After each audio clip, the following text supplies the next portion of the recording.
Pemirsa, Gubernur DKI Jakarta Joko Widodo kembali merajai popularitas calon presiden di antara tokoh muda. Tingginya popularitas Jokowi juga sejalan dengan keinginan publik yang lebih ingin berpartisipasi dalam pemilu jika tokoh muda menjadi calon presiden. Gubernur DKI Jakarta Joko Widodo masih menjadi salah satu tokoh yang paling populer sebagai calon presiden pada sekitar 3 bulan menjelang pemilihan umum. Menurut survei Institut Riset Indonesia atau INSIS, Jokowi adalah tokoh capres berusia di bawah 55 tahun yang paling populer.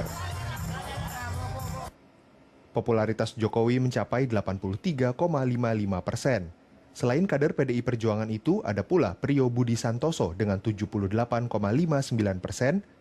Haritanu Sudibyo 75,79%, Hidayat Nur Wahid 64,95%, serta Muhaimin Iskandar dengan popularitas 62,89%. Survei ini juga menemukan jika tokoh di bawah 55 tahun menjadi capres, maka 81,86% masyarakat akan berpartisipasi dalam pemilu. Bahkan 19% responden menyebut pentingnya tokoh muda untuk maju, karena bagi mereka sudah saatnya tokoh tua istirahat dari panggung politik nasional.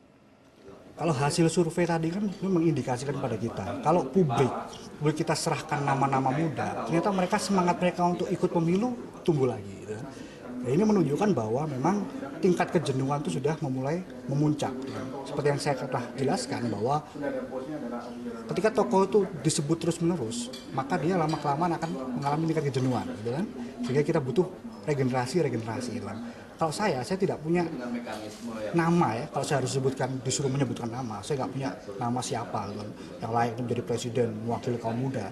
Tapi saya hanya menekankan perlunya regenerasi itu aja.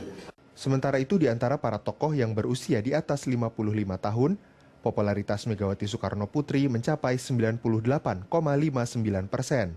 Menyusul Prabowo Subianto di angka 97,85%, dan Rhoma Irama di angka 97,1%. Jika tokoh capres tua kembali mendominasi pemilu tahun ini, maka hanya ada 63,36% pemilih yang akan berpartisipasi dalam pemilu 2014. Bagi 44% responden lain, kehadiran tokoh tua juga dianggap tidak penting lagi. Partisipasi pemilih dalam pemilu di Indonesia dari tahun ke tahun menunjukkan tren yang semakin menurun, dan hal ini dapat terjadi dalam pemilu tahun 2014 ini dan menjadi peringatan dini bagi runtuhnya proses demokrasi di Indonesia. Seorang filsuf Prancis, Pierre Bourdieu, pernah mengatakan bahwa lemahnya atau rendahnya partisipasi masyarakat dalam pemilihan umum menggambarkan rendahnya kualitas berdemokrasi suatu bangsa.